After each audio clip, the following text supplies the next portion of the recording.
Hey everybody, welcome to Redeemer. This is Andrew. Today I want to talk to you about the Onosecond. The Onosecond is a bit of, casual British slang or euphemism that deals with that moment right after you realized that you messed up. I'll link to a description of the term down below. The Onosecond is that moment when you realize that you clicked reply all to an email instead of just reply.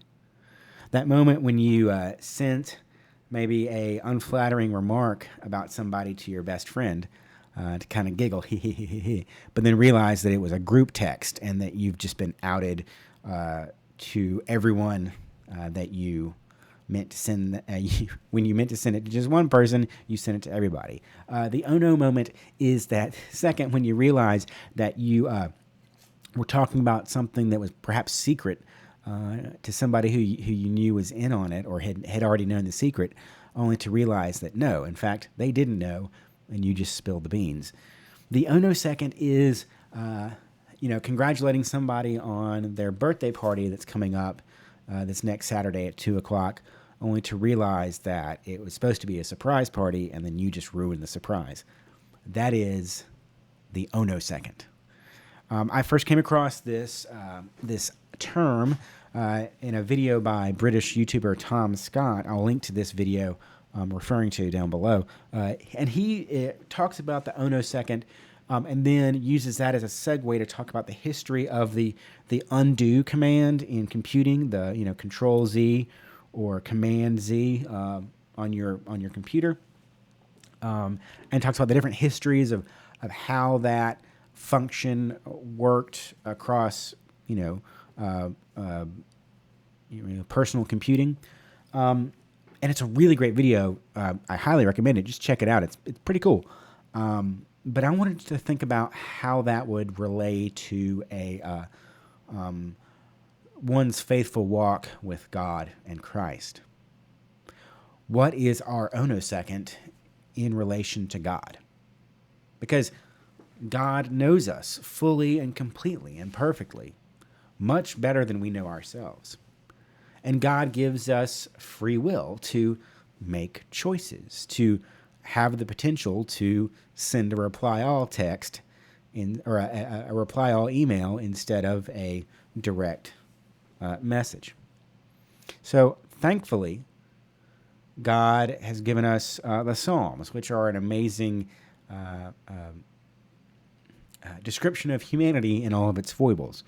Let's take a look at Psalm 139. O Lord, you have searched me and known me. Not just know me, known me.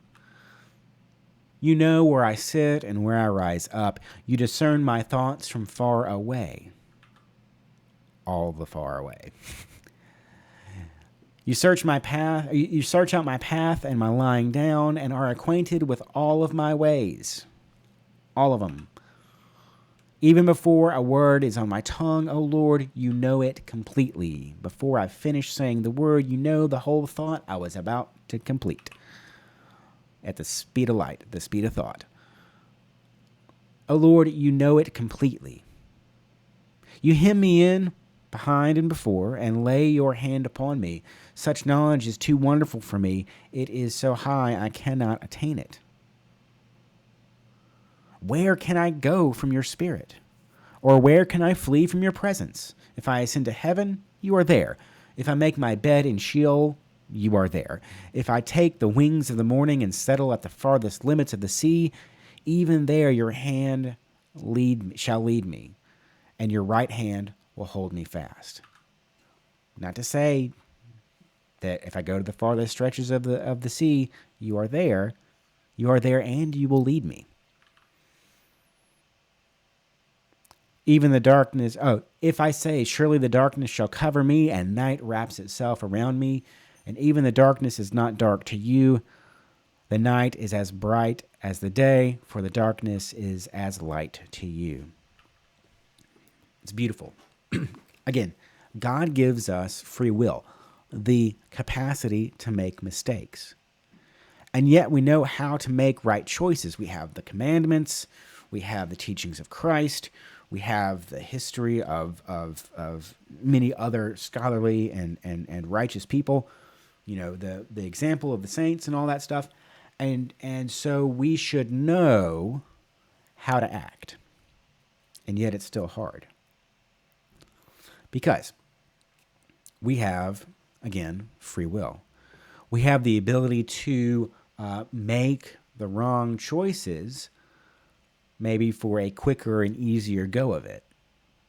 We have the ability to make right choices, which might be a kind of an uphill climb or may take a longer way to get around to the end result, but doing it the right way might, again, be harder or more irksome or more costly, and yet it's what God intends for us to do, makes heaven rejoice. And so when we have those oh no moments, it's God, at least being with us in spirit so that we know that we've done wrong. Now, I'm not saying that, sending a spicy comment to a reply all text thread is a sin. I mean, it's not. But we still know when we should do better. Even those moments that aren't biblically sinful are still moments where we know that we are, say, eroding at the unity of humankind, at least in our friend groups or professional circles. Those are, again, ways that demonstrate our free will and our ability to make mistakes. And so even when the gospel or when the psalm says, I go to the farthest limits of the end of the sea, and that you are there to lead me, and your right hand will guide me. It's not to say God is going to fix your mistake, and it's not to say that you're going to stop making mistakes, or that you will even follow the leadership of God. But God is there, has not abandoned you. There is nothing that can separate you from the love of God, from the guidance of God, from the direction of God. Now, you can choose to not follow it, but God will still be there, even in your failures, to help guide you toward the right and sure path. So there you go. The Onosecond. It's a term I hope to use much more often. I'm glad to have stumbled across it, and I'm glad to have shared it with you. It's certainly something that we've all related to, whether we've said something embarrassing or done something a little cheeky, or even like deleted a whole paper that we spent time working on. Again, it's that Onosecond, that moment of, oh no. But again, even in those moments, God is there. God bless.